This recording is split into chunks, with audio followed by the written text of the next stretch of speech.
welcome back to the Sports Roundup here at Irie on the Square. We just got through with some delicious food. Once again, there's always great food here at Irie's. And I had my favorite. I had the boiled shrimp with the baked potato and the barbecue baked beans. I know you had some butterfly shrimp, didn't you? Wonderful. And Fred, you had butterfly? I followed Chick this time and tried those butterfly shrimp. They were great. And I had the red snapper. You had something different this time. Oh, man, good and healthy. So there's an alternative choice at Irie if you want to eat healthy. That's right. It's great food, really good, really fresh, so very good. And Terry Sparks back there behind the camera, he had the hamburger. Hamburger's so big you couldn't eat but about half of it. And those things are good here. And we invite you to come in on Tuesdays when we're here filming. They've got $5 po' boys. Not sure if they're still doing the crawfish on $5 or $7 a pound for crawfish, 5 o'clock on Wednesdays. Different specials throughout the week, so I invite you to come to Irie. Right now, we're going to talk a little high school football. We had Coach Anthony Hart joined us here just a few minutes ago, the state champion Lafayette Commodores. And Fred, I want to kind of let you get this started. As we're going to go through most of all the divisions around here in 1A through 6A, and we're going to kind of tell who's going to win it. Well, look, this is an exciting time of the year. I mean, everybody's excited about high school football. Kids have been, well, actually, Saturday was the first day for practice in pads. And we had some guys over at South Panola working with that group. We had some guys over at DeSoto Central working with that group. And another thing, Ronnie, I'm officials, and we've got about 12 or 13 new officials that decided to sign up this year, and they're young people. I mean, we're excited about that. I mean, I hopefully, we can credit our show to that and advertising, trying to get some new people out. And keep calling. Really excited. Yeah, keep it going. That's a great thing. You know, when you find out you're making $6,000 a game at the national level, yeah. I mean, it's going to make some people interested. But let's get into it. Let's talk about the division. We got some regions in our area, and we're going to name the teams that are in these regions, and we're going to just tell you who we think going to win. Let's start with the 6A. In Region 1 and 6A. South Panola. You got, come on. We got DeSoto Central, you got Horn Lake, Olive Branch, South Haven, Columbus, Grenada, South Panola, and Tupelo. So when you look at that division, who you think gonna win the division? South Panola. I mean, you gotta go with South Panola as a favorite in there. They're the #1 team in the nation. They've won the division probably the last 10, 15 years. But at some point, we're gonna have to see some change. And if you could think of what team fighting for second, who would you say be fighting for second? Tupelo? Well, they made a change in coaches last year. David Bradbury is a great football coach, a lot of experience in big-time football, 6A football, and 5A, I guess, when he was at Clinton and some of the other places he'd been. They've made a commitment to getting to the level. Everybody wants to get to the level South Panola's at. Olive Branch is every year they have players, and you can look and see how many get signed someplace else. They haven't been able to take that step to South Panola's level. I think y'all know why I think, but they've got players there. They do. Well, I'm gonna go with Olive Branch. I think Olive Branch we fight for second, and they've been in that North Half Final for probably the last 6-7 years, and I've been fortunate enough to work some of those games, and they've really been good games. And I think at some point you're gonna see Olive Branch giving South Panola a run for their money. I mean, it may not be this year, but I'm gonna take Olive Branch. Well, sooner or later, South Panola has to take a little dip. Yeah. Sooner or later, but 13, 14 years they haven't done it yet. Keith? I think we've already covered 6A, so let's move on to 5A. Real quick, I want to say a sentimental favorite to me is going to be Grenada because of Ashley Kewen, who used to be at Lafayette, who went to Durant, went to Itawamba, and now he's the head man at Grenada. So it's going to be interesting. The Oxford Chargers here in just a couple of weeks.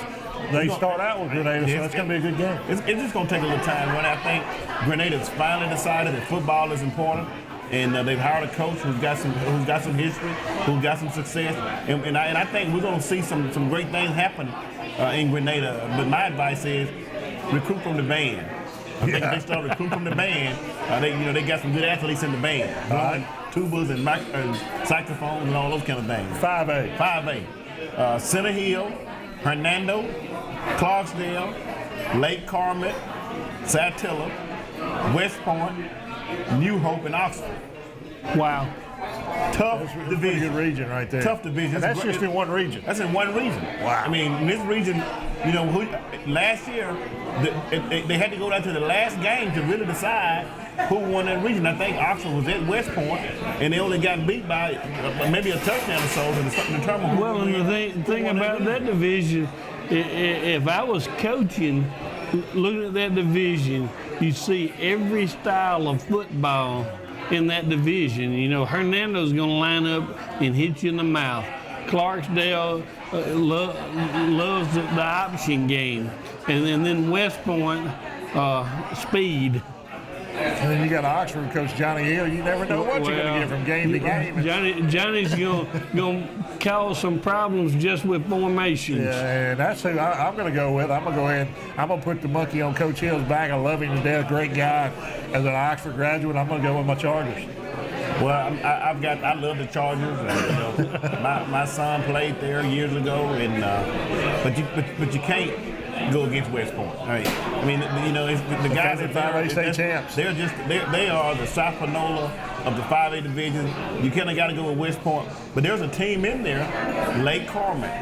I mean, I don't know what Lake Carmen gonna have coming back this year, but they played West Point to the T last year at Lake Carmen and should have beat them. So, we got some teams that are rising through that 5A thing. It's gonna be, I think it's probably one of the most competitive regions. We hadn't said anything about Clarksdale. Well, that's right. Clarksdale's always. And they've been down the last couple of years, but you can always expect Clarksdale to rebound. Well, and that's one of the great things about the divisions.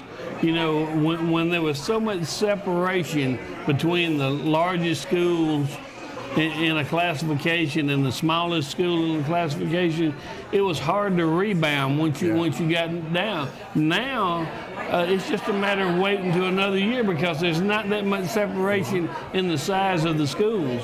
And as much as we complain about Mississippi High School Activity Association, we can probably say that's one of the great things they did when they went to the 6A division. We thought going to another division would water things down, but what they did was they took the top 32 teams in the state and made them 6A, and took the bottom 32 teams in the state and made them 1A, and then the 2, 3, 4, and 5A, somewhere in between, they did it by attendance. And I think that was a great move. Anytime you have more teams and more classification, that's more teams got a chance to win that last game. Well, I think the High School Activities Association has really worked hard to try to make it the best it can be. Yeah. So what do we got? I've got West Point. I'm going to go with Oxford.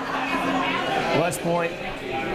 Well, I think West Point is the pick, but it wouldn't surprise me to see Clarksdale come out of it. I mean, they've got athletes. I got you back, Coach Hill. All right, here we go. Let's go to 4A. And let's talk about Region 2 and 4A. We got North Pontotoc, Amory, Lafayette, Senatobia, Rosenford, and Lewisburg. Does anything else need to be said? Lafayette 16-0 last year, defending state champs. And I think they returned, 95% of the players from last year? I've got a prediction. When Lafayette gets off the bus, they beat every team on that schedule. I think you're right. What I liked last year, I think Chad Mills was doing our sideline reporting for us last year when we went to New Albany. And Coach Hart even said that when they got off the bus, the New Albany fans were calling the Commodores out, were calling them names. And from that moment on, he knew his team was going to win because he saw the look in their eyes. So I think Lafayette's going to get off the bus this year, and they're going to beat teams just like that. Well, I know this. I've coached some teams that had to play somebody that was that much better than us, and you're trying to survive. That's all you're trying to do. You're trying to keep it looking too ugly. You try to get a first down. Well, you guys are the voice of Lafayette Commodores. Give me the record. Are they going to go 16-0 again this year? I don't see any reason why they won't. I'm going to go until somebody beats them, which I don't see. Evangel Christian, I know a lot of talk about them. I don't know anything about them. I mean, just to be honest with you, I know that's where the Booty Boys went. Right. And but somebody's told me that they won the class 2A classification, so it's a little smaller school. But they do get to recruit a little bit. But until somebody beats the Commodores, I'm going to say they're 16-0. Well, they've got a lot of history. Evangel in Shreveport, I know when I lived there, I mean, they were the class of Louisiana, and one of the things you'll know about them, I would call them the MUS of Louisiana. and if they're placed, they could very easily upset you. Well, I think the only thing that can really set Lafayette back is if they get key injuries. Yeah. You know, you just in high school football where you can't recruit, you can't afford injuries. Right. All right, here we go with 3A. Let's talk about the teams in our region. You got Aberdeen, Mobile, Nettleton, South Pontotoc, Water Valley, and Manatee in that division. Hey, I'm going with Aberdeen. I like Water Valley. I like what they've done. They make the playoff every year. But Aberdeen's got 2 kids who are dandy dozen. And I think when you're talking about Class 3A, and you have 2 kids on your team that's dandy dozen, and we know how high school is, it don't matter what position you play. If you're a dandy dozen in the 3A, you're probably going to be on every tackle and probably scoring every touchdown. Well, if you're dandy dozen, you're definitely not standing on the sideline in 3A. You're on the field and you're making a difference. Patterson, I'm going to let you go, man. I just Water Valley.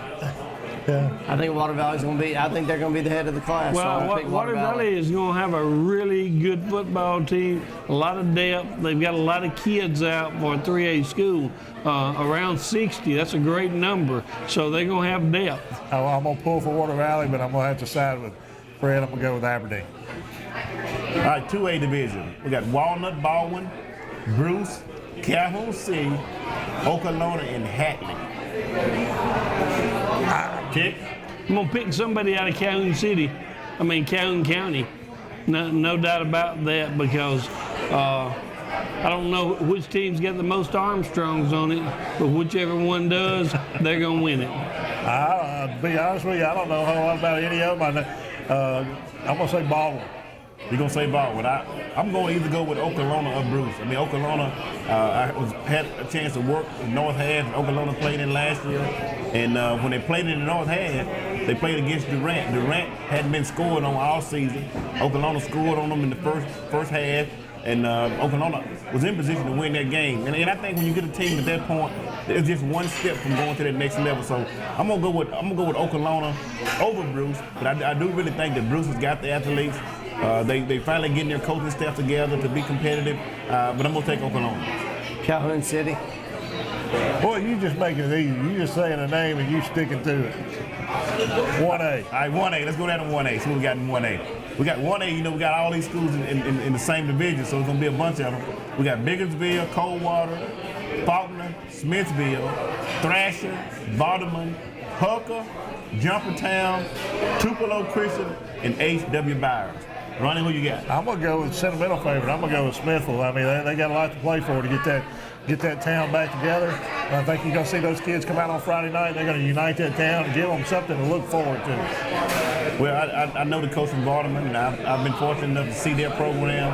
I mean, he's an excellent coach. He relates well to his kids, and I think he's going to beat that sentimental favorite. And I think Vardaman is going to be the team that's going to win that region. Is it my turn? Yeah.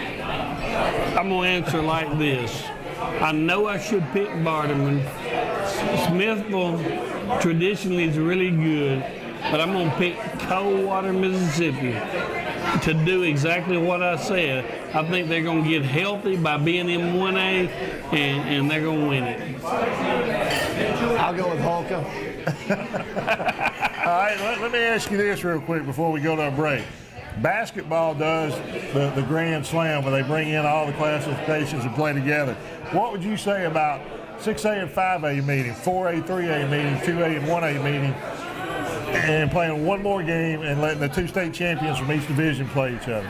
I don't know if I'd be for it in football because the physical condition and the number of students. I mean, as an official, I can really tell the difference between a 6A game and a 1A game. A 1A game sometimes maybe look like junior high. Yeah, well, I'm not asking a 1A and a 6A. I'm saying just do it with 6A and 5A against each other, 4A, 3A, and then 2 and 1. And the winners don't come out and play each other. All right, there may be some validity with having those 2 top classes play against each other and then coming out with, with a championship that way. But I wouldn't be opposed to having one champion in high school football, just like we do in basketball. But when you talk about 5A playing 6A, I mean, that's valid. I can see that. All right, well, we're going to wrap this